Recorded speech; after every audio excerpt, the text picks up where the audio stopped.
Saint-Esprit, tu nous conduis, tu nous diriges.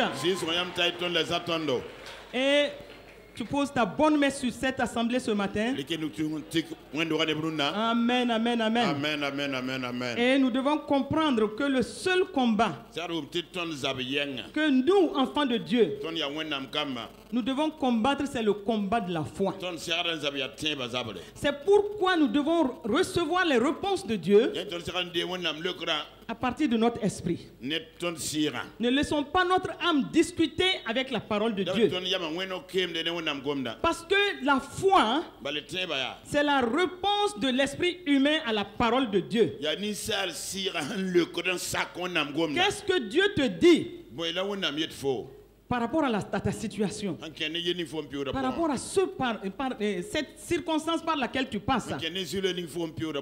Qu'est-ce qu'il te dit? Et c'est pourquoi nous devons être des enfants de la parole. Nous devons être voraces par rapport à la parole.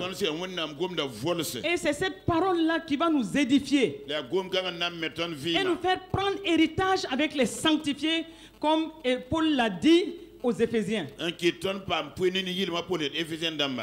comme je viens de le dire tantôt, si nous voyons la situation de cette femme à la perte de sang, tout était humainement, on ne pouvait pas parier pour sa guérison. Mais Dieu nous a appris quelque chose avec son terre. Dieu nous a appris quelque chose aussi avec ce que Anne a fait. Qu'est-ce que Dieu t'apprend à travers tout cela? Dieu est en train de te dire, relève simplement, relève ta tête, parce que ce n'est pas fini pour toi. Relève ta tête, parce que je n'ai pas dit mon dernier mot. Relève ta tête. Regarde qu'est-ce que je suis en train de t'apprendre à travers cette situation. Souvent, nous voyons des gens avec un certain niveau de foi. Et nous sommes en mesure de les envier. Et souvent, on les voit devant les situations. On a l'impression qu'ils manipulent les situations très facilement pour en arriver à ce qu'ils veulent. Mais c'est tout à fait normal. Parce que nous avons tous reçu la même mesure de foi. Romains 12:3 nous dit que nous avons tous reçu la même mesure de foi. Ce n'est pas une mesure de foi, mais la même.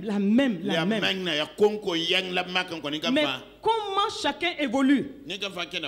Comment tu as exercé cette mesure de foi que tu as reçue? Comme le muscle. Notre foi a besoin d'être travaillée pour qu'à un moment donné, la même mesure de foi que nous avons reçue devant certaines situations, que nous puissions savoir, c'est-à-dire devant les situations, nous devons regarder les situations et savoir qu'avec cette foi-là que j'ai, elle ne peut que se tourner de la bonne façon pour moi. C'est pourquoi au moment où tu es même couché sur un lit d'hôpital, au moment où tu ne sais même pas vers qui te tourner, au moment où tu regardes cette situation de justice, cette situation de trouble dans ta famille, cette situation où tu es désemparé, tu dois savoir que ta foi ici doit fonctionner. Nous pouvons être tous exposés à une situation précise. Nous pouvons être exposés dans un milieu, tout le monde peut être exposé pour une situation bien précise. Mais quelle est ta réponse, toi, par rapport à cette situation? Dans une communauté, dans un pays, il peut y avoir des situations de trouble. Nous sommes tous soumis à cette situation de trouble. Mais nous ne sommes pas de cette situation de trouble. Nous sommes dans ce monde, mais nous ne sommes pas de ce monde. Nous venons de Sion. Nous sommes du royaume des cieux. Et nous ne fonctionnons pas selon les mêmes principes que le monde. Et nous devons réagir avec les principes divins. Que se passe-t-il quand les situations se multiplient dans ta vie? Que se passe-t-il quand tous les problèmes viennent? Chaque semaine avec un nouveau problème. Quand les problèmes se précipitent devant ta porte, ou une situation qui semble durer. Chaque mois, tu crois que ça sera la fin de la situation. Et tu vois que la situation est en train de traverser les mois et les années. Quelle est ta réaction par rapport à cela? Est-ce qu'à un moment tu te révoltes pour dire ici ma foi doit fonctionner? Parce que je ne suis pas n'importe qui. J'ai la foi de Christ. Et comme je suis né de Dieu, c'est cette situation qui doit tomber devant toi. Et je vous l'assure, elle tombera au nom de Jésus. Comment tu réagis? Est-ce que tu te mets dans une situation toi-même de confusion en pleurant? Ou quelle est ta réaction? C'est pourquoi ce matin, nous allons évoluer en disant à l'école de la foi. Tel est le titre de ce message aujourd'hui. À l'école de la foi. Et nous allons pour cela aller dans 1 Roi 17. Dans 1 Roi 17, Dieu nous apprend quelque chose. Il est dit dans 1 Roi 17, à partir du verset 1, Dieu nous parle d'un homme. Élie le Tishbite. Mais en parlant d'Élie, quelle était la situation dans le pays? Nous sommes dans un contexte où il y avait des troubles dans le pays. On était dans une situation où il y avait un roi méchant. Le pays était couvert par les ténèbres. Le pays connaissait l'idolâtrie. Il y avait une confusion. Un roi méchant. Et comme si ça ne suffisait pas, il épouse une femme qui était dévorée par la méchanceté. Jézabel. Voici donc ce couple-là dont la vie va amener des troubles dans le pays. Il y avait l'idolâtrie partout. Il y avait les ténèbres partout. Et la parole de Dieu nous dit que Akab, si nous regardons dans 1 Roi 16, à partir du verset 32, il est dit: Akab éleva un autel à Baal dans la maison de Baal qu'il bâtit en Samarie. Et il est dit au verset 33, et il fit une idole d'Astarté. Baal, c'était les dieux masculins et Astarté des dieux féminins. Akab fit plus encore que tous les rois d'Israël qui avaient été avant lui pour irriter l'Éternel, le Dieu d'Israël. Voici ce que la parole de Dieu nous dit. Il a fait pire que tous les rois qui s'étaient mal comportés. Par rapport à au Dieu d'Israël, il a fait ce qui était, c'est-à-dire le pire. Les autres avaient mal agi. Ils avaient fait ce qui était mal aux yeux de l'Éternel. Mais la parole de Dieu nous dit que Akab, il a fait plus que tous les rois d'Israël qui avaient mal agi vis-à-vis de Dieu. Donc imaginons un peu ce qui se passait dans le pays. Une situation de trouble. L'idolâtrie partout. Les ténèbres partout, la confusion partout. Et non content de cela, il y avait une désobéissance. Rappelons-nous que dans le livre de Josué, et quand Jéricho avait été prise, la ville de Jéricho avait été prise, et Dieu avait dit clairement que cette ville ne doit plus être reconstruite. Et celui qui allait s'amuser à reconstruire cette ville, il allait reconstruire cela au prix de son premier-né et de son plus jeune enfant. Et donc nous voici dans une situation où quelqu'un du nom de Hiel de Bethel au verset 34 de 1 Roi 16, lui il a désobéi et il a fait ce que Dieu avait dit de ne pas faire. Donc si nous regardons, rien n'était en faveur de la vie spirituelle. Si nous regardons, le cœur de Dieu était attristé. Si nous regardons, cette confusion montait et touchait négativement le trône de Dieu. Et regardons dans certains pays. Qu'est-ce qui se passe aujourd'hui? Quel est le standard que le monde est en train de montrer aujourd'hui? Qu'est-ce qui se passe? Quand nous regardons, même à certains textes qui sont pris dans certains pays, nous sommes en mesure de nous demander où est-ce que le monde est en train d'aller. Des standards des standards nouveaux qui n'ont rien à voir avec même la nature humaine. Dans un des pays très avancé du reste. Et maintenant, quand un enfant naît, on ne met pas son sexe. On met une case en disant on ne met pas le sexe. Quand l'enfant va grandir, il doit être libre de choisir le sexe qu'il veut. Est-ce que je me fais comprendre? Je sais de quoi je parle et je peux vous en montrer la preuve. Donc, tu as un bébé qui naît.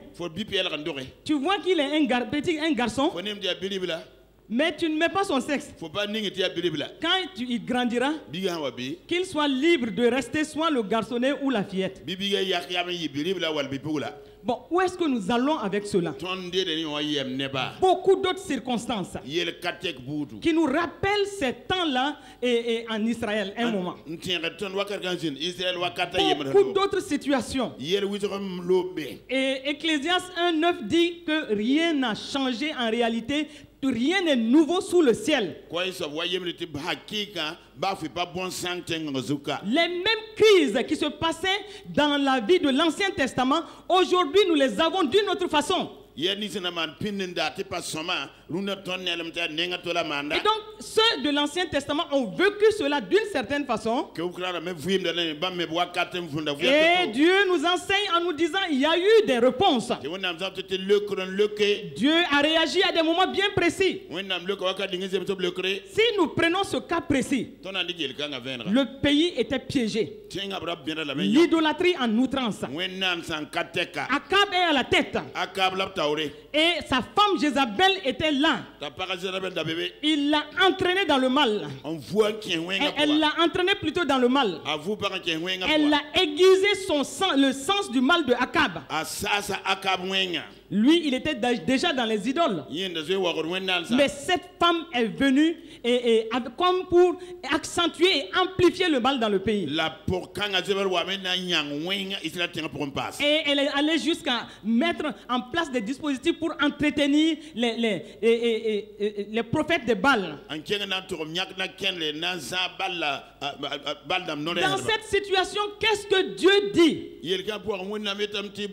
Est-ce qu'il y a un homme qui se tient dans la face du Seigneur pour savoir quel est le cœur de Dieu?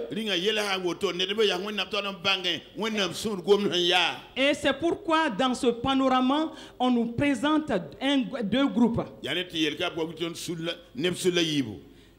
D'abord, nous voyons dans 1 Roi 18. Non, 1 Roi 19, verset 18. Il est dit que ce passage nous informe clairement qu'il y avait en Israël 7000 hommes qui n'ont jamais fléchi le genou devant Baal. Et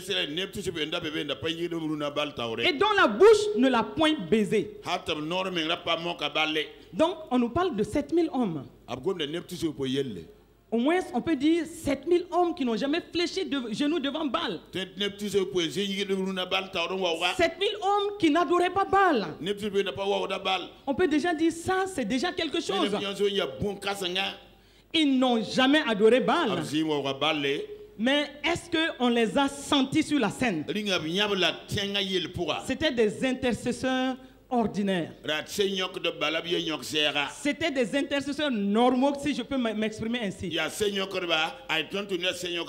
Certainement de bons religieux. Remplis, très saints, très pieux, et remplis certainement de principes. Ils n'adorent pas Baal.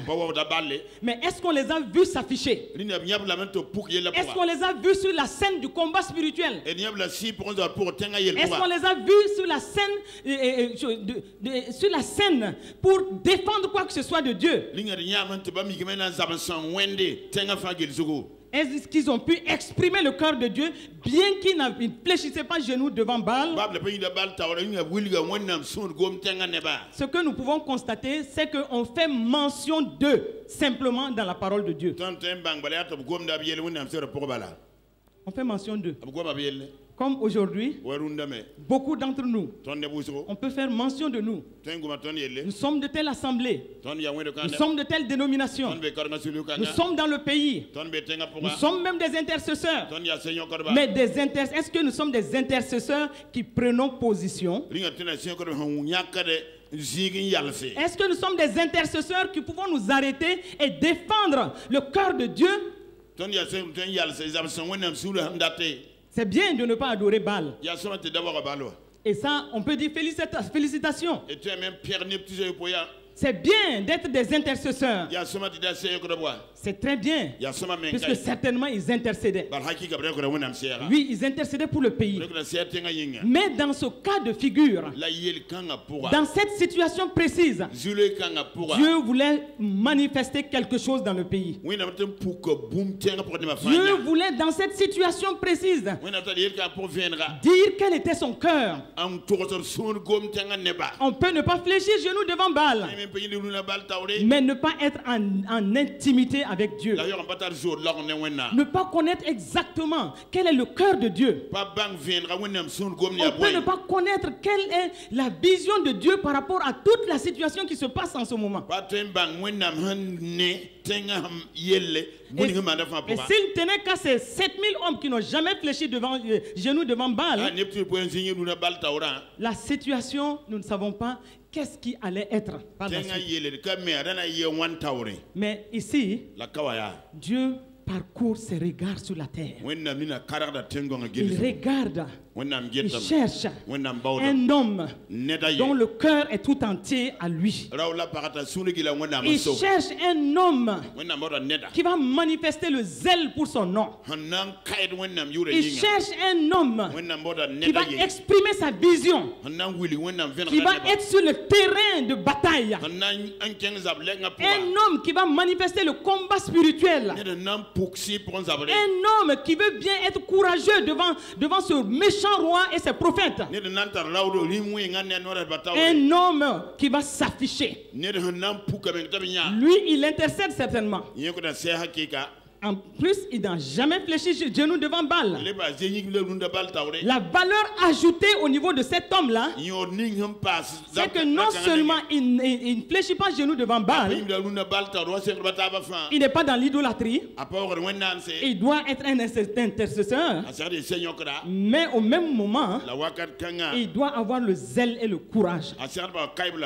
Dieu cherche cet homme-là. Dieu cherche cette femme-là. Dieu cherche ce jeune-là. Aujourd'hui encore, Dieu cherche cet homme, cette femme ou ce jeune. Est-ce que Dieu, en parcourant la terre, est-ce qu'il peut s'arrêter? Est-ce que ses projecteurs peuvent s'arrêter sur toi ce matin? Est-ce que Dieu, en te regardant, il voit ce cœur-là qu'il cherche? Quand nous nous contentons de faire des commentaires, nous nous contentons de critiquer, et nous nous contentons de dire toutes sortes de choses. Est-ce que Dieu nous appelle à ça? Les situations vont se multiplier. Les situations vont être là. Mais qu'est-ce que Dieu cherche? Un homme, une femme, un jeune, un homme qui peut se tenir debout et qui peut dire, me voici pour faire quelque chose. Et c'est pourquoi Dieu va le trouver en parcourant la terre, en regardant dans la situation, dans tout ce qui se passait. Il regarde et les projecteurs des cieux se plantent sur un homme. Un homme. Et c'est là où la parole de Dieu nous dit, Élie le Tishbite. Élie le Tishbite, l'un des habitants de Galade. Arrêtons-nous là pour regarder. C'est le Tishbite. C'est l'un des habitants de Galade. Ici, on n'est pas en train de te dire Élie le prophète encore. Non. On n'a pas dit Élie le grand intercesseur. Non. On dit Élie le Tishbite. L'un des habitants de Galade. C'est pas un surhomme. Non. C'est pas un surhomme. C'est un homme comme toi et moi. On ne l'a pas encore appelé prophète. On a dit l'un des habitants de Galade. Comme on pouvait dire un des habitants de la ville de Ouagadougou, un de l'église du TBI, c'est Élie le Tishbite. Élie le Tishbite. Est-ce que ça peut nous faire réfléchir? On ne parle pas de ses qualifications pour le moment. Mais Dieu est en train de nous dire que toi et moi, nous pouvons être candidats pour des actions réelles par rapport à notre Dieu. Qu'est-ce qui caractérisait Élie? Élie, Jacques 5, verset 17 nous dit. Jacques 5, verset 17, il est dit, il était un homme de la même nature que nous. Donc un homme qui avait les mêmes passions que nous, les mêmes faiblesses que nous. Et donc sa caractéristique principale, il se tenait dans la présence de Dieu. Il avait cultivé une intimité avec Dieu. Il savait rester pour écouter le cœur de Dieu. Il savait s'asseoir dans la présence de Dieu pour chercher à percer qu'est-ce qui se passe dans le cœur de Dieu par rapport à la situation où nous sommes. Et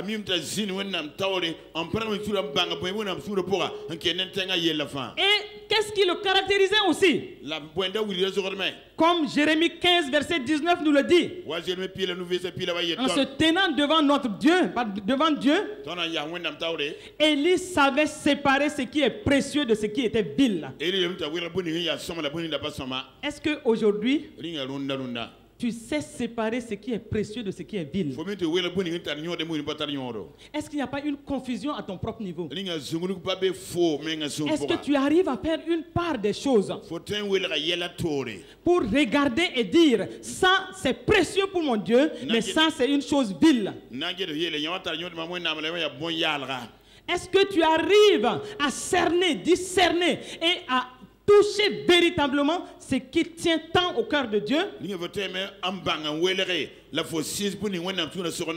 Et est-ce que tu sais aussi te rattacher à ce Dieu-là? Est-ce que tu arrives à cerner son désir profond? Si tu arrives à cerner son désir profond, forcément tu vas entendre sa voix. Forcément dans l'intimité avec ton Dieu, il trouvera l'occasion de partager ce qui est cher à son cœur avec toi. Mais est-ce que toi-même tu as le temps de rester, de cultiver cette intimité?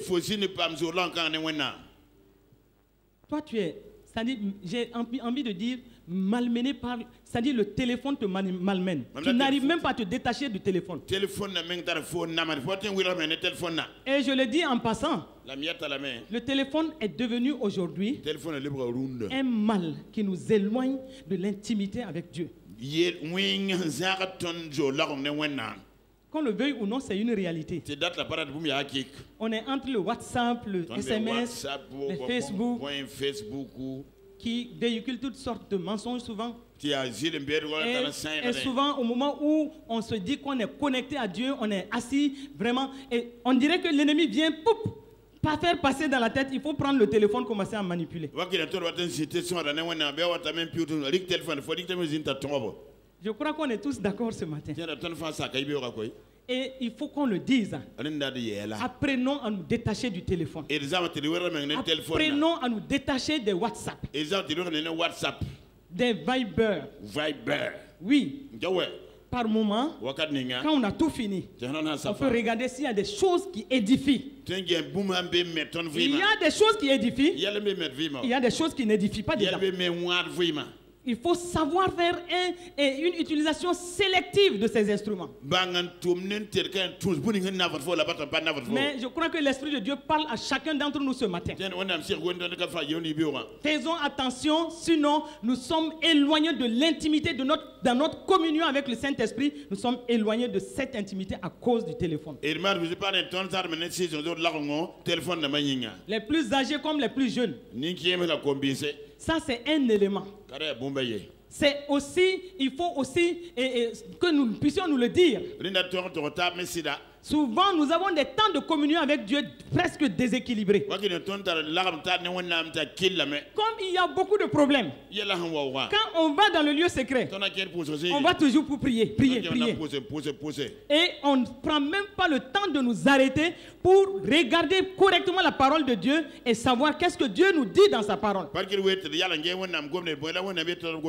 On est toujours dans le combat spirituel. Et on a toujours des sujets. Et il y a tellement de sujets que quand nous finissons, souvent on n'a pas le temps de rentrer profondément dans la parole de Dieu et discerner qu'est-ce que Dieu nous dit même par rapport à tout cela. Alors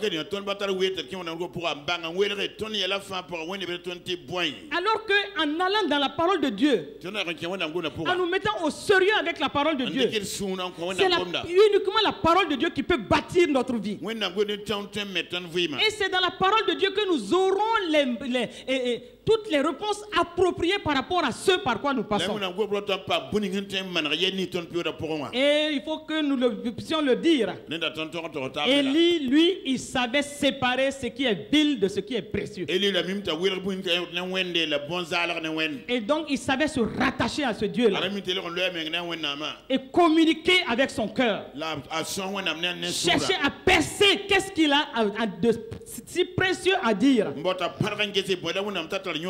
Et il entend la voix de Dieu. Et la voix de Dieu va se faire entendre. Cette situation qui est en train de se passer, j'ai une réponse pour cette situation. Et j'ai trouvé l'homme qu'il faut pour qu'il apparaisse sur la scène. C'est pourquoi, tout d'un coup, Élie va apparaître sur la scène. Il apparaît sur la scène. Il prend position devant le public. Et il prend position devant Akab et ses prophètes. Et c'est pourquoi il dira, il va faire une proclamation. Une proclamation qui dépasse l'entendement. Il dit, il n'y aura ces années ni rosée ni pluie, sinon à ma parole. Regardez quelle audace. Donc il a une clé. il ferme le ciel. C'est quand il voudra qu'il va ouvrir. Alléluia. Alléluia. Aujourd'hui, toi, tu as plus que Élie. Tu as plus que Élie. Le Seigneur t'a donné un pouvoir plus que ce que lui il avait. Toi,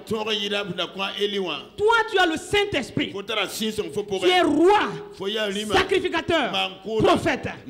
Il te suffit de dire et la chose arrive. Déclare et tu verras la chose se manifester. Toi, tu as ça. Qu'est-ce que tu en fais? Qu'est-ce que tu en fais?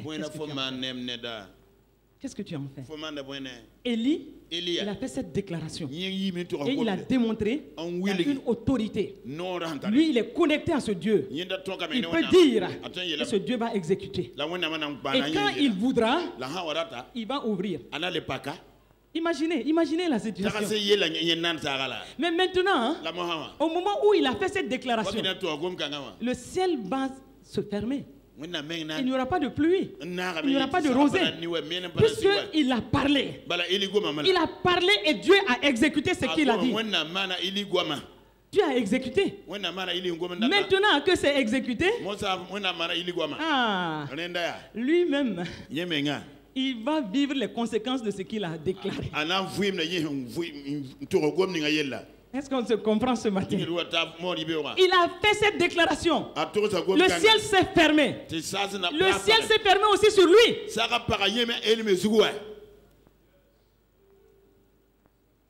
Ah oui. Et c'est tout le pays maintenant qui est privé de pluie, qui est privé de rosée. Tout ce que la pluie donne aussi, il n'y en a pas. Par exemple, s'il n'y a pas de pluie, ça sera la famine. S'il n'y a pas de pluie, il n'y a pas d'eau à boire. Et moi j'imagine qu'à un moment, Élie, lui-même qui vivait cette situation-là, il a dû dire un moment, Dieu, tu ne vas pas laisser, je vais ouvrir.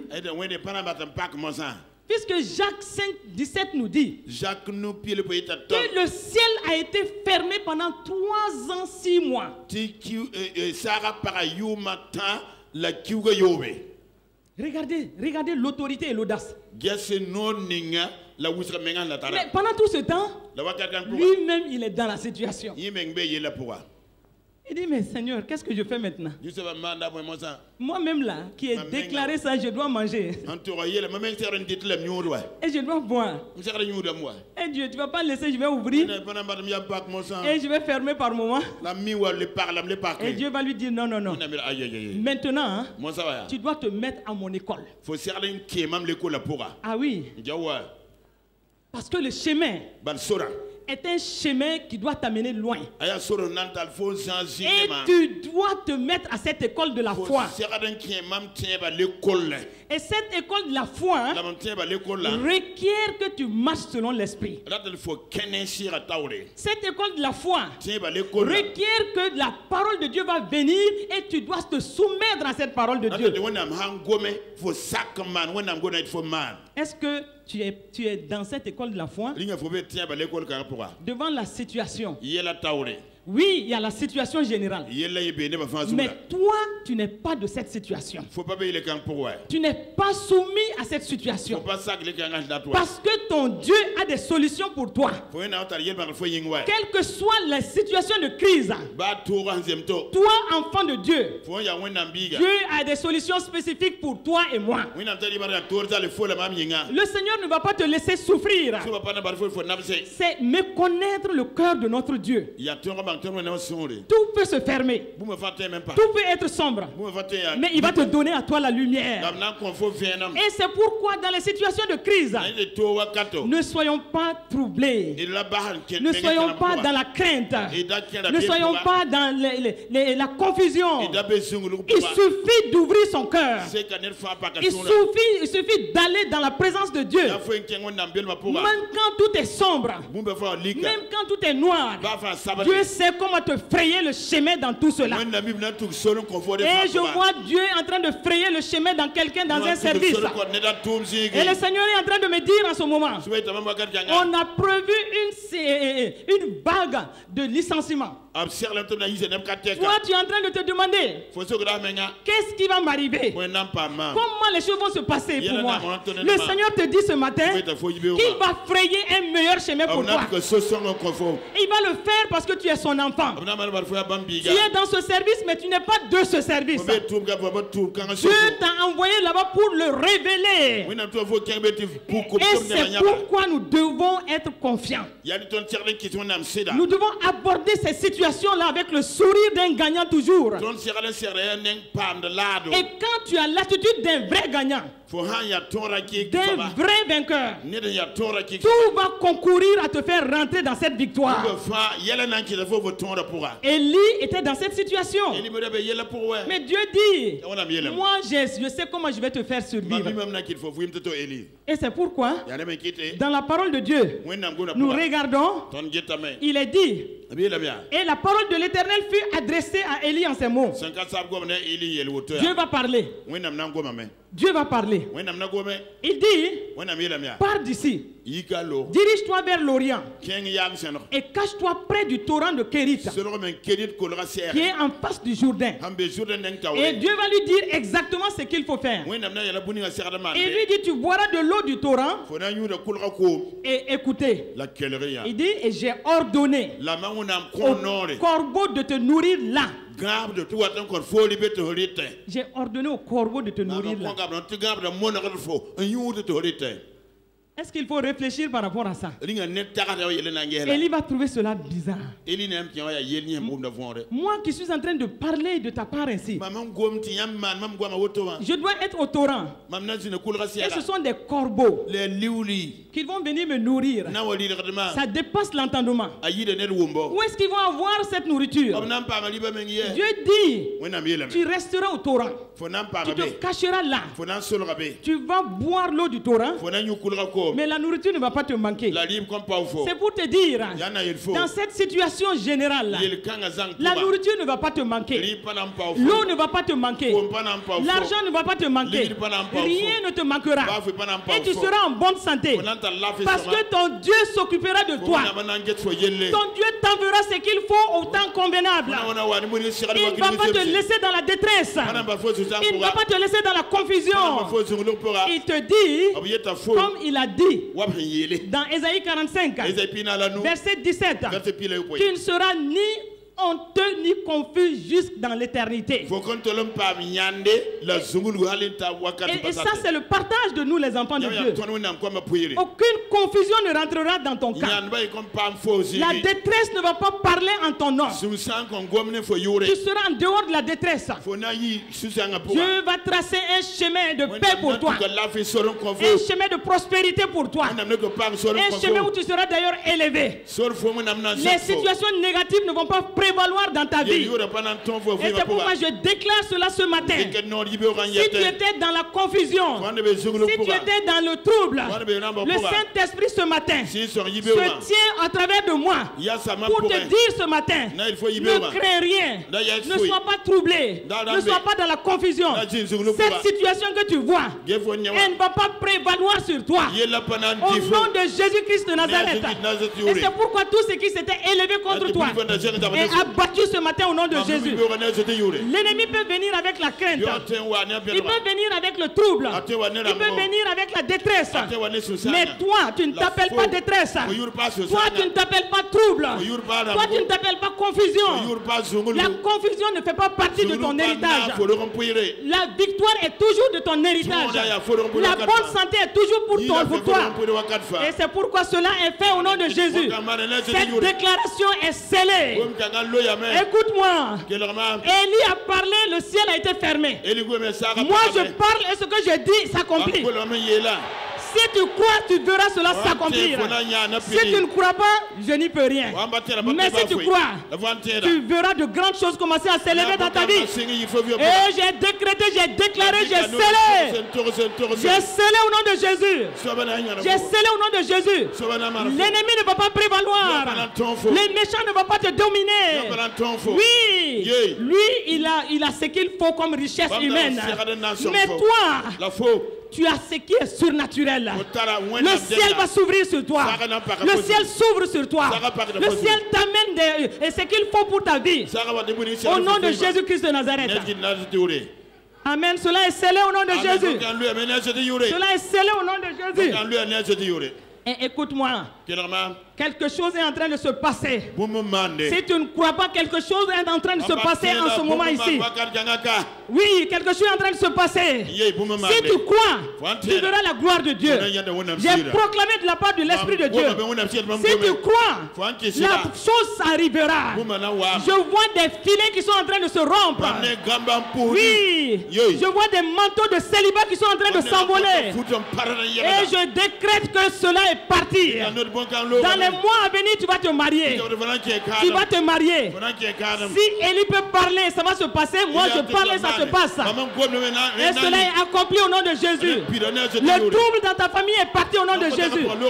Oui, tu ne vas plus pleurer. Tu as pleuré. Mais à partir de maintenant, ton cœur sera dans la joie. Ton cœur sera dans la joie. Parce que le ciel s'ouvre sur toi. Le ciel s'ouvre sur ta vie. Ce qui t'avait manqué, tu l'auras au nom de Jésus. Oui, la grâce du Seigneur va ouvrir des sentiers pour toi.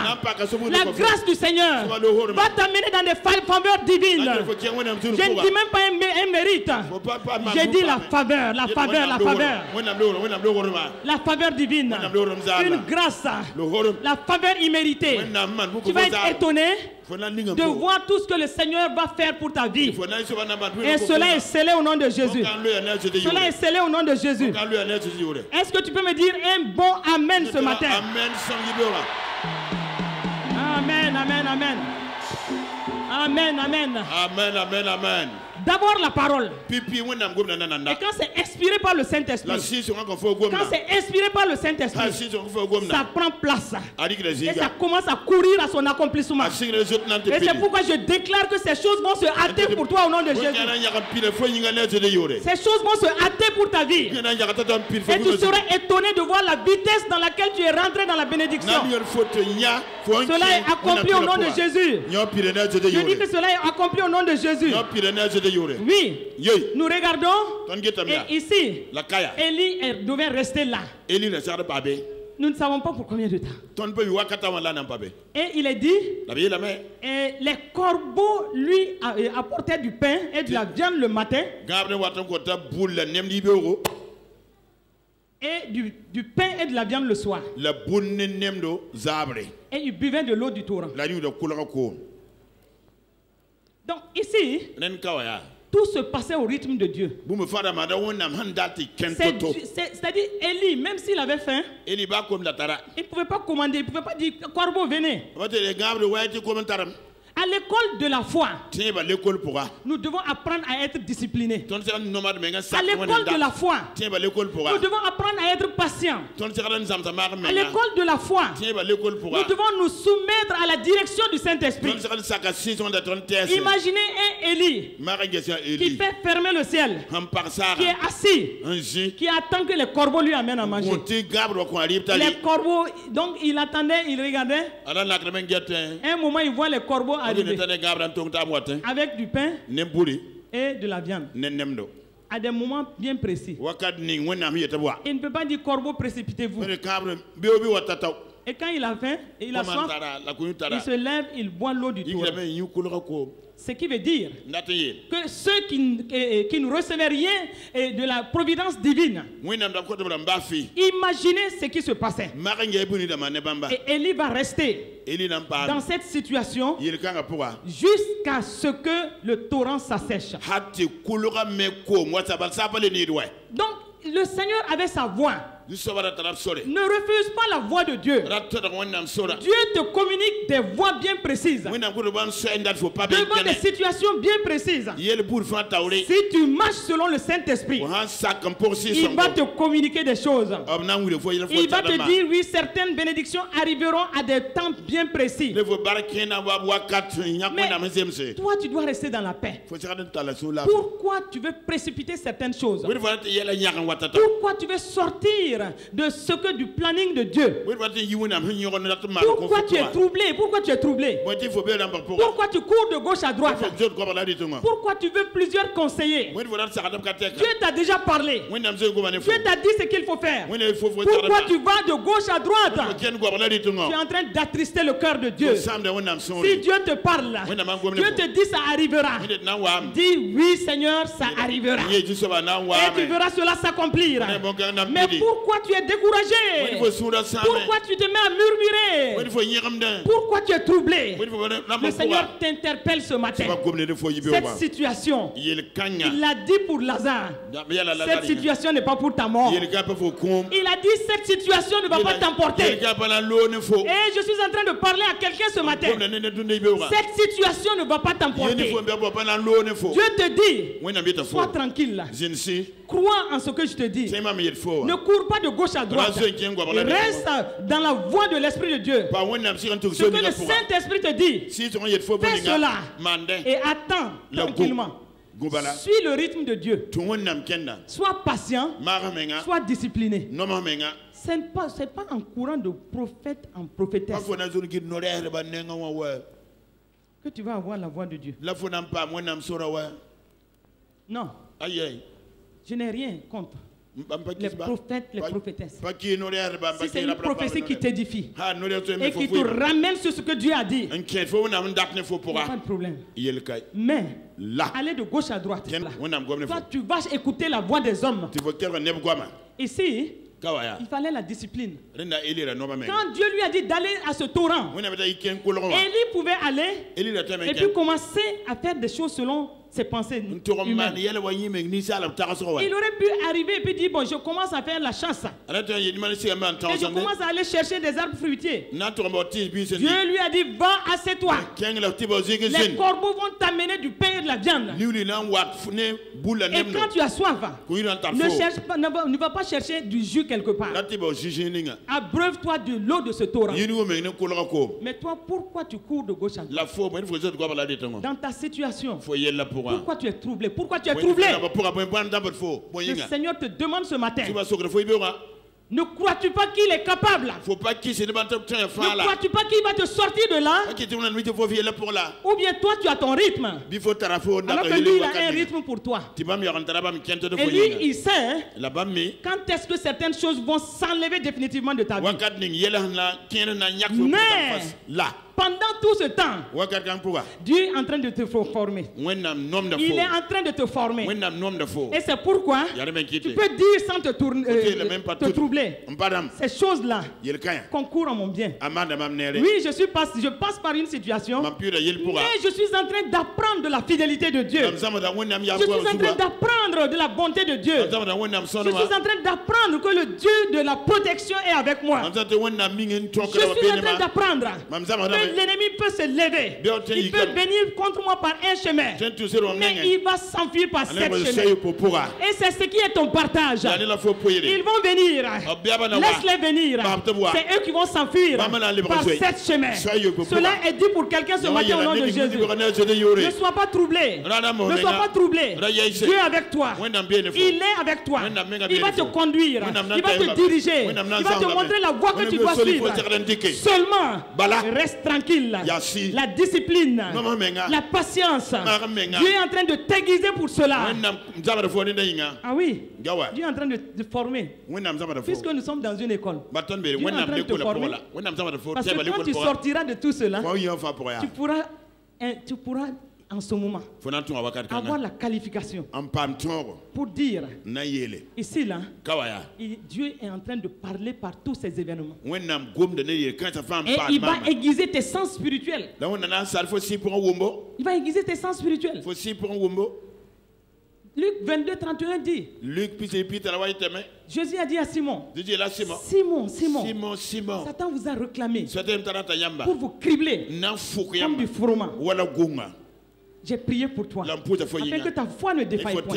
Mais il dit quelque chose d'extrêmement important. Il dit, mais quand tu sortiras de l'épreuve, parce que tu vas sortir, tu es un vainqueur, tu vas sortir.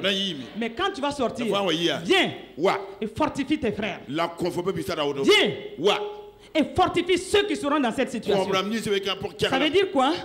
Si tu n'es pas passé par certaines situations, tu n'as aucune qualification pour parler à quelqu'un. C'est parce que tu es passé dans des situations que tu peux t'asseoir et puis dire à ton frère ou ta soeur que ici là, c'est en train de prendre du temps. Mais ton Dieu est fidèle. Il est fidèle.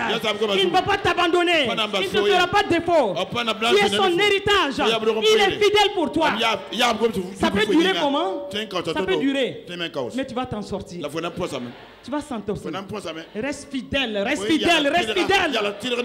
Reste fidèle. Ne cours pas de gauche à droite. Reste fidèle. Élie est resté selon la parole de Dieu. Ah oui, il est resté selon la parole de Dieu. La parole de Dieu. Dieu a parlé. Et il devait marcher selon l'esprit. Il est parti, il est resté là. La patience, la discipline. Et tout cela, ce sont des aspects importants dans ton école de la foi. Donc ici, Dieu sait aussi quelle est la quantité qui suffisait à Élie. Je ne crois pas que c'était des quantités où Élie mange et puis il doit jeter le reste. Tout ça, c'est la discipline. Et en parlant de discipline, Dieu nous interpelle. Souvent, nous n'avons pas de discipline même par rapport à la nourriture. Nous croyons qu'il faut manger. Souvent, Dieu nous veut lécher pour pouvoir bien prier et l'écouter. 3 gros repas par jour. Il n'y a plus de place pour écouter le Seigneur. Remarquez que quand tu manges la nuit. Pour te lever après prier, c'est un problème. Oui ou non? Donc ici, là, il y avait la discipline. Maintenant, un moment, le torrent est venu à s'assécher. Le torrent s'est asséché. Qu'est-ce que Élie va dire? Seigneur, c'est toi qui m'as conduit là. Maintenant, le torrent s'assèche. Qu'est-ce que je dois faire? Une autre parole de Dieu. Une autre parole. Il attend l'autre direction. Il attend que l'Esprit de Dieu lui communique. Et Dieu va parler. Je dis Dieu va parler. Dieu va parler. Je parle à quelqu'un, Dieu va parler. Je dis à quelqu'un ce matin, Dieu va parler. Attends-le. La parole va venir. Ça ne tardera pas. Surtout, ne sors pas de la ligne de Dieu. Tu es pressé. Dieu a son temps. Et il va te parler. Lui, c'est un Dieu de bonté. Un Père aimant. Il va te parler. Mais tout cela, même dans l'intermède là, c'est-à-dire, non, je vais dire dans le temps là, il est en train de regarder. Est-ce que tu vas attendre la parole de Dieu? Est-ce que tu vas faire ce que toi tu veux? Est-ce que je parle à quelqu'un ce matin? Je suis en train de te dire, cette situation par laquelle tu passes, tu attendais une réponse de Dieu. Tu attendais la parole de Dieu pour cette prochaine étape. Je suis en train de te dire, calme. La parole va venir. Ça ne tardera pas. La direction va venir. Le Saint-Esprit est en train de te parler. Il va parler. Et toujours le même principe. La parole de Dieu, la marche selon l'Esprit, la patience, la discipline. Et Dieu va lui dire maintenant, tu vas quitter là. Puisque Dieu Il est tellement bon. Ses bontés ne sont pas épuisées. Ses compassions ne sont pas à leur terme. Elles se renouvellent chaque matin. Elles se renouvellent chaque jour pour nous. Les bontés de l'Éternel ne sont pas épuisées. Ses compassions ne sont pas à leur terme. Dieu dit, chaque jour, ses bontés vont se manifester pour nous. Il ne va pas te laisser dans la faim. Il ne va pas te laisser dans la soif. Il ne va pas te laisser dans le dénuement. Il va venir avec sa parole. Une parole libératrice. Mais suis ce chemin. Suis simplement. Et c'est là où il va dire. Maintenant, au verset 8, il dit.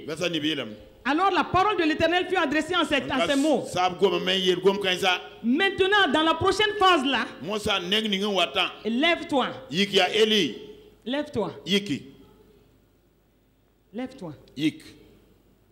Ne reste pas assis. Lève-toi. Va à Sarepta, qui appartient à Sidon. Et demeure là. Voici, j'ai ordonné à une femme veuve de te nourrir. Là aussi, Élie pouvait dire, c'est quand même assez étrange. Dans son raisonnement humain, il a dit, mais c'est assez bizarre. Lève-toi, va à Sarepta. Sarepta, c'est la ville de Jézabel. Donc on ne peut pas dire que c'est un bon endroit. C'est la ville de Jézabel. Va à Sarepta. Et là, j'ai ordonné à une veuve de te nourrir. Bon, quand on regarde, on va se dire, mais la phrase, c'est un peu ambigu. Donc, c'était comme si cette veuve-là avait tout. Et elle va te nourrir, elle va prendre soin de toi. Mais ici, on a quitté la première classe. Élie, Dieu a regardé. Il a vu que Élie était apte à passer à la classe supérieure. Dans l'école de la foi, il y a des classes. L'étape du torrent avec les corbeaux qui lui amènent à manger, c'était la première classe. Donc quand Dieu a vu que son cœur était affermi et qu'il était passé haut les mains à tous les tests, il faut maintenant passer à la classe supérieure. Et la première classe, c'est avoir la foi pour soi-même. Devant les épreuves, tu parles et tu tournes les situations. Devant les situations, tu écoutes le Seigneur. Tu suis ce qu'il dit. Et tu rentres dans la bénédiction. Et ça, c'est pour toi. Tout tourne en ce moment autour de toi. Toi et toi. Maintenant, quand tu es affermi là, tu passes en classe supérieure. Et la classe supérieure, c'est que là, tu vas être utile aux autres. Puisque si tu n'as pas été utile à toi-même, tu ne peux pas être utile aux autres. Donc la classe supérieure, ici, il faut être utile aux autres. C'était comme si la femme avait tout ce qu'il fallait. Mais non. Ici encore, il y a des épreuves.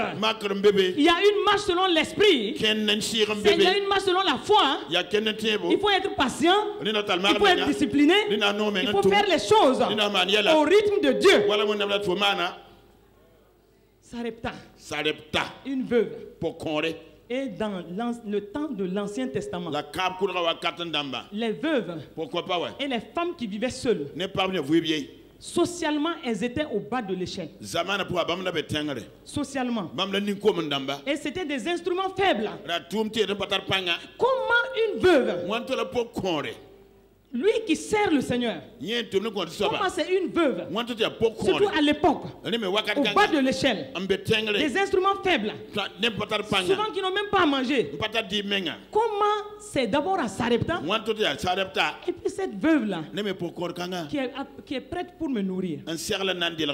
Mais il fallait partir. Il a quitté donc le torrent. Il a pris la route de Sarepta.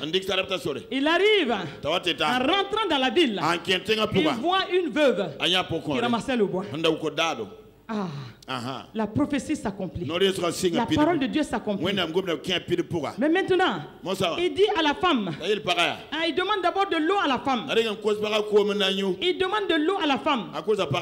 Et puisqu'il est dit, et voici, il y avait là une femme veuve qui ramassait du bois. Il l'appela et dit, va me chercher, je te prie un peu d'eau dans un vase afin que je boive. Va me chercher de l'eau. Et donc on peut imaginer, cette veuve-là, elle a peut-être reconnu. J'ai dit, mais on dirait bien que c'est lui-là qui a fermé le ciel. Et puis, il n'est pas allé ailleurs si ce n'est pas venu m'agresser, moi, une veuve. Elle a marché en boudant certainement. C'est lui-là. Mais comme c'est de l'eau, il n'y a pas de problème. Je vais lui donner. Je vois bien. Ça me dirait que c'est lui. Et puis, son allure là, son aspect là. Maintenant, c'est vers moi il vient. Comme c'est de l'eau, il n'y a pas de problème. Elle lui donne de l'eau. Maintenant, elle lui dit, et elle allait en chercher. Bon, il est dit, et il l'appela de nouveau. Au verset 11. Apporte-moi, je te prie, un morceau de pain dans la main. La femme dit, ah, ça y est, hein, ça y est. En plus de l'eau, maintenant, il vise ma nourriture. Il dit, ton Dieu là est vivant, non? C'est pas toi qui as fermé le ciel. S'il est vivant pour toi, tu n'as pas à venir me demander la nourriture. Ah, ton Dieu là est vivant.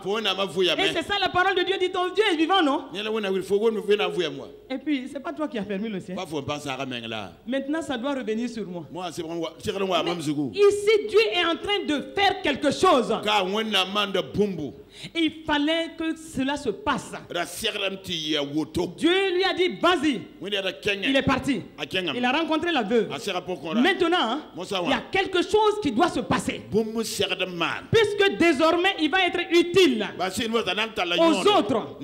En réalité, Dieu l'a envoyé pour être utile à cette veuve-là. Dieu l'a envoyé pour que le miraculeux commence à se passer. Et c'est pourquoi et la femme a commencé à dire, elle n'en a rien de cuit. Et je n'ai qu'une poignée de farine dans un pot. Et un peu d'huile dans une cruche. Et voici, je ramasse 2 morceaux de bois. Puis je rentrerai, je préparerai cela avec moi, et pour moi et mon fils. Nous mangerons, après quoi nous mourrons. Donc elle a tout déballé. Elle n'a rien. Mais Élie va lui dire, ne crains rien, ne crains rien. Ne crains rien. Parce que ici, le surnaturel doit commencer à se manifester. Ne crains rien. Parce que ce qui vient, ça va dépasser ton entendement. Et voici à ce niveau-là, et nous sommes souvent éprouvés. Lui, il éprouve la femme par rapport à sa foi. La femme doit se laisser éprouver. Si elle ne se laisse pas éprouver, le miracle ne va pas se produire. Et c'est là où souvent nous discutons. Dieu dit à cette femme, nourris cet homme. Parce que dès qu'elle va obéir, le miraculeux va commencer à se mettre en place. Si elle n'obéit pas, certaines choses vont se fermer pour elle. Et donc ici, elle va finir par accepter. Et parce que Élie lui dit, ne crains point, rentre, fais ce que tu as dit.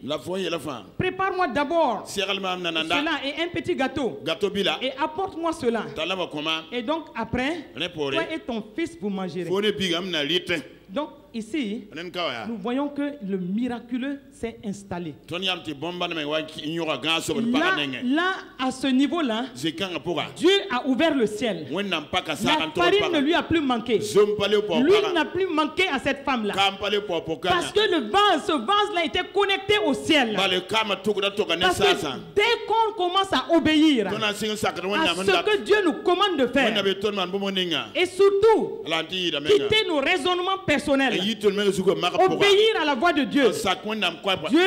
Dieu dit, va voir cette veuve-là, c'est la rentrée scolaire.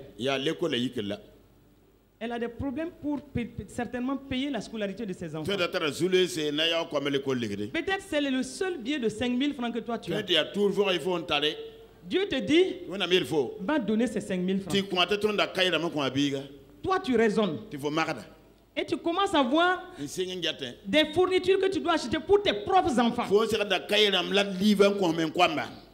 Alors que tu ne sais pas ce que Dieu était sur le point de faire pour toi.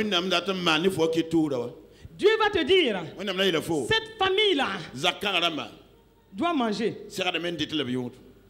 Tu dois aller donner un sac.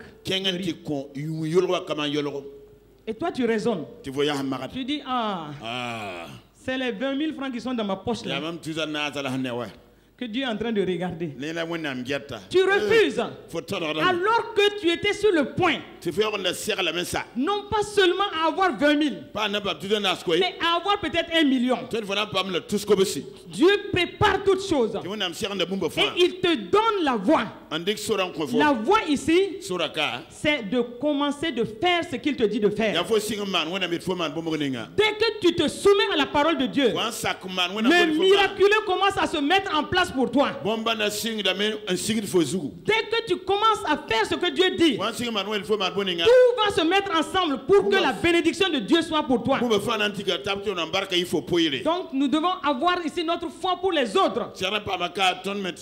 Donc ici nous voyons, Élie a été utile pour cette veuve-là. Et c'est pourquoi nous devons écouter. Élie a été utile pour cette veuve. Cette veuve va être utile aussi pour Élie.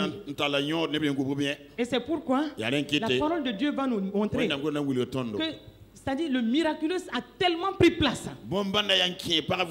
que la femme a aménagé la chambre haute pour installer Élie dedans. Là aussi nous ne savons pas combien de temps ça a pris. Mais son vase était connecté au ciel. Le vase était connecté au ciel. La farine ne manquait jamais. La femme a dit un moment, cet homme-là a quelque chose. Et je reconnais qu'il est venu pour notre bien. Et nous devons être pour le bien des autres. Après la première classe, tu dois être bien pour les autres. Être utile pour les autres. Tu dois faire ce qui est bien et aider les autres. Avoir un cœur de compassion pour les autres. Quand les autres sont dans des difficultés, tu es qualifié en ce moment parce que tu as dépassé le premier niveau et tu es dans un niveau maintenant où tu peux être utile aux autres. Est-ce que Dieu ne t'a pas parlé ces temps-ci? Dieu t'a parlé pour des choses et tu as peut-être hésité. Tu as même peut-être refusé. Mais Dieu était sur le point de manifester le miraculeux sur ta vie. C'est pourquoi nous devons faire attention. Quand Dieu nous parle, lèvons-nous, soyons prompts, agissons. Cette femme a fait cela. La farine n'a plus jamais manqué. Elle vivait bien. Élie vivait bien. Et ça me rappelle un témoignage par rapport à une veuve. Quand Dieu m'avait dit à l'époque, va voir cette veuve, je n'étais pas habitué à elle. Je regarde son visage. C'est-à-dire le Seigneur m'a montré même son visage. Je regarde. Et dans mon cœur, comme toujours, le raisonnement. Et je ne suis pas habitué à elle. Tu n'as pas besoin d'être habitué à la personne. C'est Dieu qui connaît les situations. Et c'est Dieu qui veut nous utiliser comme des instruments. Tu n'as pas besoin d'être dans une relation particulière avec cette personne pour pouvoir faire certaines choses pour elle. Et Dieu insiste. Je vais voir cette femme avec exactement ce que Dieu m'avait mis à cœur. Un sac de riz, un sac de maïs et de l'huile. Et quand j'arrive, elle voit tout ce qui rentrait. Je me rappelle de la scène comme si c'était hier. Elle s'est mise à genoux. Elle a rendu grâce à Dieu. Et c'est quand elle rendait grâce à Dieu que j'ai compris que quelque chose venait de se passer la veille. Elle, ici, elle était en train de dire, hier je t'ai présenté le dernier bol de riz que j'avais. Je devais manger ce dernier bol, moi et mes enfants. Et soit dit en passant, elle avait 5 enfants. Elle dit qu'au moment où je m'apprêtais à utiliser ce dernier bol, une autre veuve est venue et me dire qu'elle n'avait rien à manger avec ses enfants. J'ai dû partager ce bol en 2. Mais dans la joie, je t'avais dit que demain dans cette maison nous mangerons. Je partage ce dernier bol avec l'autre veuve. Mais je sais que tu es vivant. Et demain dans ma maison nous mangerons. Je mangerai moi et mes enfants. C'est quand il rendait grâce à Dieu que j'entendais. J'étais arrêté et émerveillé. Et donc, voici que Dieu va me dire, le matin très tôt, lève-toi avant d'aller au service. Va donner ça avant d'aller dans ton service. Dieu veut qu'à travers nous, des hommes et des femmes lui rendre gloire. Est-ce que Dieu trouve cela en toi? Et donc, voici, elle a partagé son dernier bol et elle a eu un sac de riz, un sac de maïs et tout ce qu'il fallait. Dieu te parle ce matin. Tu as certainement un acte à poser. Tu dois certainement faire quelque chose pour quelqu'un. Dieu veut te bénir. Et voici à ce niveau-là, souvent c'est même pas des paroles compliquées. Dieu va te dire lève-toi et va voir telle personne. C'est pas compliqué. Il va te dire va dans cet endroit et fais ceci pour quelqu'un. Lève-toi et marche. Le miraculeux va se passer. Mais toi, si tu veux te mettre à raisonner, tu bloques le miraculeux de Dieu. Et c'est pourquoi dans cette phase-là de la deuxième classe, dans l'école de la foi, ici le surnaturel a pris place. Élie vivait chez cette veuve. Et cette veuve le nourrissait. Et elle ne manquait de rien. Élie aussi ne manquait de rien. C'est pour dire, quelle que soit la situation, quel que soit le niveau dans lequel tu es, apprends à faire confiance en Dieu. Apprends à faire confiance en Dieu. Ici, un aspect important, que ce soit au premier niveau, les corbeaux, le torrent, que ce soit au deuxième niveau, à la deuxième classe, avec cette veuve de Sarepta, dans l'école de la foi, il faut toujours retenir une chose. Tous ces instruments ne sont que des canaux. Ce sont des canaux. Et on ne doit pas rester fixé sur un canal. On doit rester fixé sur la source. La source, c'est Dieu. Il utilise des canaux. Il utilise des instruments. Mais la source, nos regards doivent être fixés sur l'auteur et le consommateur de notre foi. Toi, tu es en train de compter sur un bras humain. Ta source, c'est Dieu. Ta source, c'est Dieu. Le corbeau n'était qu'un instrument. Mais la source, c'était Dieu. Le torrent n'est qu'un canal. La source, c'est Dieu. À l'école de la foi, à ce deuxième niveau aussi, la source de toute cette nourriture, au niveau de la veuve de Sarepta, là aussi, c'était Dieu. Ne nous fixons pas sur des canaux, les instruments. Et Dieu parle à quelqu'un ce matin. Et Évite de te fixer sur les instruments. Évite de te fixer sur un canal. Regarde à l'auteur et le consommateur de ta foi. Lui, il ne va jamais faiblir. Lui, il ne va jamais être en manque. Il saura toujours comment faire pour que tu rentres vraiment dans ta bénédiction. Et souvent aussi dans l'école de la foi, nous méprisons certains instruments. Dieu est libre, il est souverain de passer par n'importe quel instrument pour nous bénir. Ici, c'était la veuve de Sarepta. Et c'est pourquoi il va dire dans 1 Corinthiens 1,27 qu'il choisit les choses folles du monde pour confondre les sages. Dieu choisit les choses faibles du monde pour confondre les fortes. Donc, fais attention à l'école de la foi pour ne pas mépriser un instrument que Dieu t'envoie. Le canal par lequel Dieu veut passer, ce canal peut être peut-être quelqu'un auquel tu n'as jamais pensé. Un canal auquel tu n'as jamais pensé. Mais Dieu est libre. Il est souverain de faire ce qu'il veut pour ta bénédiction. Que Dieu te fasse reconnaître le canal de ta bénédiction au nom de Jésus.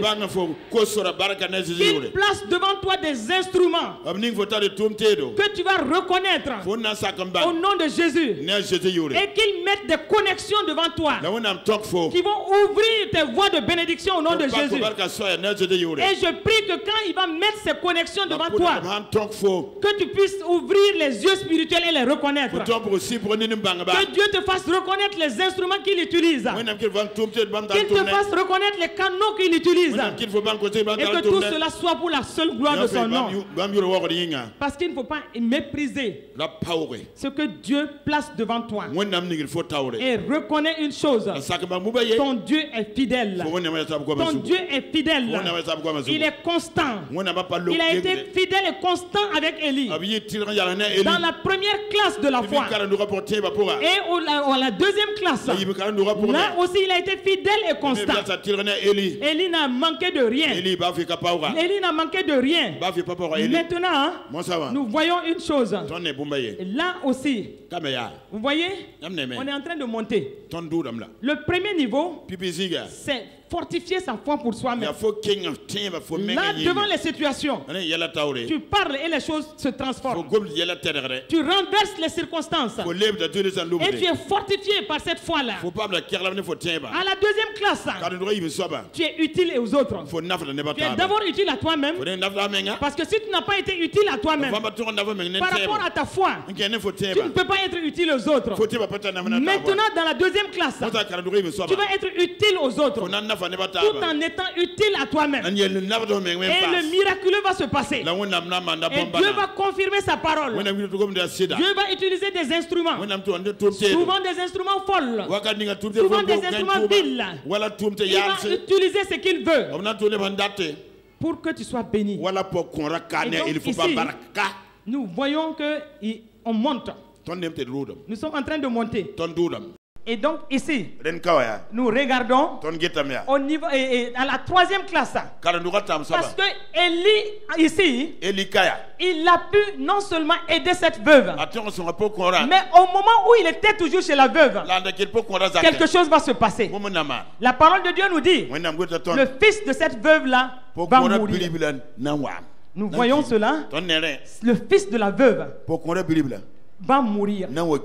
Mais maintenant, ce fils-là meurt dans une situation où il y a un homme de Dieu. Donc ici, nous allons voir qu'est-ce que Dieu va faire à travers cet homme-là qui était dans la maison de cette veuve. Parce que là, il est en train de passer à un autre niveau. Toujours la parole de Dieu, la direction du Saint-Esprit, la patience, la discipline et suivre tout ce que Dieu dit de faire. Maintenant, que à partir de la deuxième classe, tout était bien affermi, une situation arrive. Et là, Dieu est en train d'éprouver cet homme-là. Parce qu'il faut que tu sois éprouvé pour pouvoir passer à la 3e classe. Pour pouvoir passer à une dimension. Une dimension du surnaturel. Mais il faut que tu passes. Il faut qu'il y ait des tests. Il faut qu'il y ait des tests. Et Dieu ici encore est libre de passer par n'importe quel test. Le fils de la veuve est mort. Donc la parole de Dieu nous dit, Élie prend l'enfant. D'abord la femme lui dit, et la veuve qui, devant la mort de son fils, a commencé à se plaindre. Et elle dit à Élie, est-ce que tu n'es pas venu ici pour me rappeler mon iniquité? Ce qui veut dire que cette femme-là était peut-être remplie de culpabilité.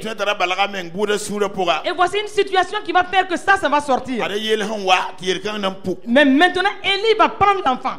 Et la parole de Dieu nous dit, il monte rapidement dans sa chambre. Et il va se coucher sur l'enfant. D'abord, il va invoquer son Dieu. Il va invoquer son Dieu.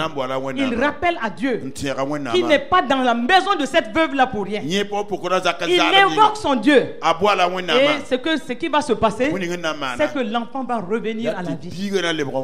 Ça veut dire que le surnaturel a fonctionné ici. Et à partir de ce moment, Élie était monté à une autre dimension.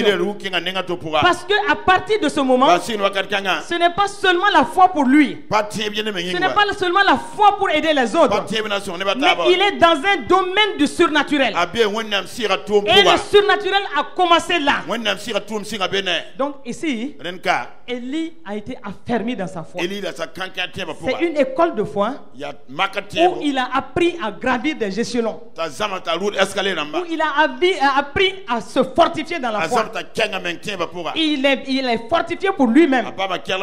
Fortifié pour aider les autres. Et maintenant, il est dans un domaine de surnaturel. Et c'est pourquoi, plus tard, pour pouvoir former Élisée, il savait aussi qu'il fallait passer d'étape en étape. De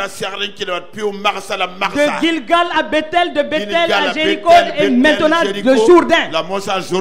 Parce qu'il y a des enseignements bien précis. Dans l'école de la foi, il y a des enseignements. Marcher selon l'esprit. Prendre la parole de Dieu. Mais nous regardons. Quand Dieu n'a pas tout de suite parlé, il faut crier à lui. Et c'est ce qu'il a fait. Pour le fils de la veuve, il a crié à lui, à Dieu, et Dieu a répondu. L'enfant est revenu à la vie. Et nous voyons que, à partir de ce moment, tout était scellé. Et la femme dit, maintenant, je reconnais que tu es un véritable homme de Dieu. Est-ce que pendant tout le temps que Élie était là, est-ce qu'elle n'a pas douté un peu? Est-ce que par moment elle n'a pas douté un peu pour se dire, cet homme-là, c'est vrai qu'il y a le miraculeux qui se passe. La farine ne manque pas dans ma maison. Mais si la parole de Dieu nous dit que la femme a dit, maintenant, je reconnais que tu es un véritable homme de Dieu et que la parole de l'Éternel est dans ta bouche. Le monde veut voir des signes. Le monde veut voir des miracles. Mais pour terminer, regardez un peu. On n'avait pas appelé Élie au début le prophète. Non. On n'a pas dit le grand intercesseur. Faisons ce que Dieu nous dit de faire. Le plan qu'il a pour nous, il va l'accomplir certainement pour nous. Non. Il est dit simplement le Tishbite, un des habitants de Galade. Mais sa caractéristique principale, il a su se rattacher à Dieu. Sa caractéristique encore, il a su séparer ce qui est vil de ce qui est précieux. Il a su se tenir dans la présence de Dieu. Il a su cultiver une communion avec l'Esprit de Dieu. Il a su développer l'intimité avec Dieu. Et Dieu va le faire gravir des échelons. Pour l'amener de la première classe à la troisième classe. Pour l'enseigner par rapport à des principes clés de la foi. Pour l'enseigner par rapport à la direction du Saint-Esprit. Pour l'enseigner par rapport à la marche selon l'Esprit. Pour l'enseigner par rapport à l'obéissance même quand on ne comprend pas. Il y a des moments où souvent on ne comprend même pas. Dieu te parle là. Il te dit fais ceci. Fais-le. Ne discute pas. Ne cherche pas à comprendre. Si c'est Dieu qui t'a parlé, avance. Avance. Il a dit avance en eau profonde et jeter les filets. C'est des paroles simples. Il a dit fais-le. Pourquoi tu veux discuter? Mais souvent nous, on veut qu'on vienne mettre sur nous les titres de prophète, d'apôtre, avant de commencer à faire ce qui tient au cœur de Dieu. Cette année, Dieu nous a dit intensification de l'évangélisation et du témoignage. Où est-ce que tu en es? Combien d'âmes tu as gagné? Voici ce qui plaît au cœur de Dieu. Il ne donne jamais une proclamation en vain. Et quand il donne une proclamation, il nous évalue. Qu'est-ce que chacun a fait? Combien d'âmes tu peux présenter aujourd'hui? Combien de gens tu peux présenter pour dire que voici des âmes que j'ai eues cette année et qui sont installées dans l'église? Quel est le témoignage que tu as amplifié? Dieu a dit, il a parlé. Où est-ce que toi tu en es? Nous devons commencer simplement à faire ce qui tient au cœur de Dieu et à laisser Dieu nous faire passer par son école. Et quand nous passons par son école, il va nous donner d'arriver maintenant à un domaine, à un niveau où maintenant, peut-être le titre qui était inscrit depuis le ciel, ce titre là-bas va en ce moment se faire voir. Est-ce que je parle à quelqu'un ce matin? Ce titre là va se faire voir. Mais pour le moment, fais ce que Dieu te dit de faire. Obéis dès que Dieu te dit de faire certaines choses. Il ordonne, fais-le. Et marche en étant soumis, en étant discipliné et en faisant exactement ce que son cœur veut. Et c'est en ce moment-là que Dieu pourra te montrer du haut des cieux pour dire que ma fille là, elle fait ma parfaite volonté. Et plus tard, nous voyons Élie devant les prophètes de Baal. Il n'a pas peur. Son cœur est affermi. Il n'a pas peur. Mais il a gravi des échelons. Moïse, quand nous regardons, avant de pouvoir dire qu'il refuse d'être appelé le fils de la fille de Pharaon, il a gravi aussi des échelons. Au début il avait peur, mais à un moment il a pu se tenir pour dire je refuse qu'on m'appelle le fils de la fille de Pharaon. Élie, plus tard, c'était le grand prophète, un grand prophète de son temps, un grand prophète. Donc ce matin, qu'est-ce que tu retiens? Qu'est-ce que Dieu te dit ce matin? Dieu nous enseigne quelque chose. Lève ta tête et commence à parler au Seigneur. Qu'est-ce que le Seigneur te dit ce matin? Quel est ton niveau d'obéissance à Dieu? Quel est ton niveau d'obéissance à Dieu? Et quel est ton niveau de discipline par rapport à Dieu? Est-ce que tu acceptes la direction du Saint-Esprit?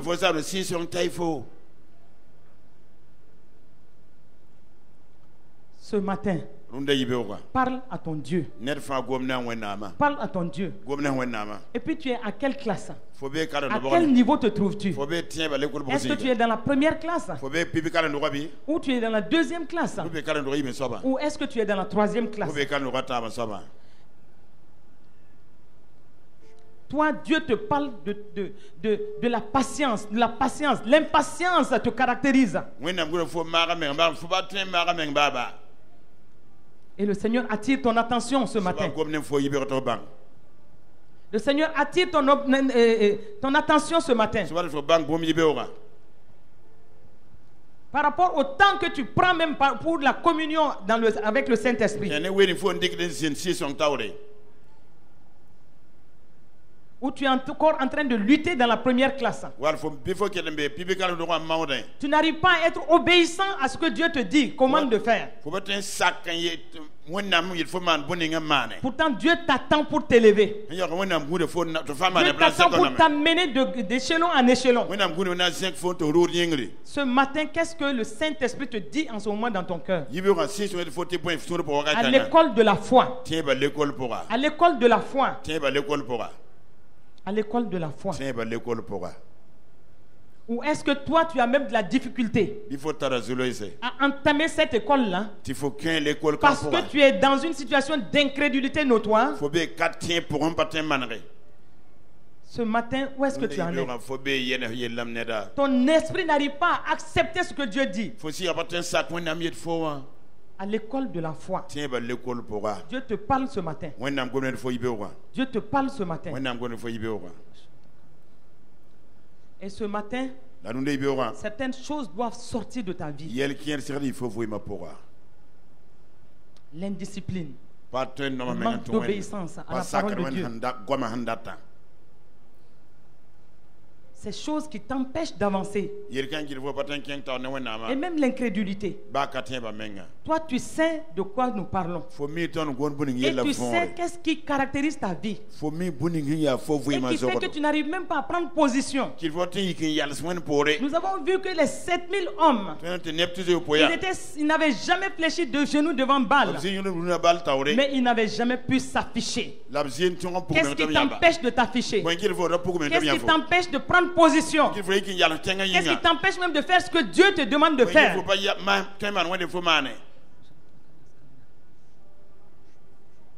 Tenons-nous debout et commençons à parler et à réprimer et à repousser ces choses-là de nos vies. Repousser ces choses.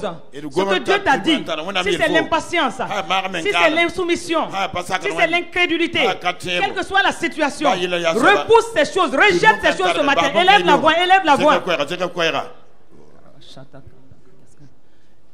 Élève ta voix, je vais t'entendre parler ce matin. Repousse ces choses, rejette-les, rejette-les.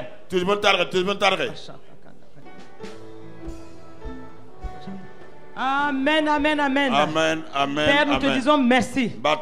Affermis nos voix dans cette école de la foi. Prends le contrôle de nos cœurs. Agis dans nos vies. Amène-nous d'étape en étape. Afin que ton cœur se réjouisse. Et que nous puissions être des instruments pour glorifier ton nom. Merci Père.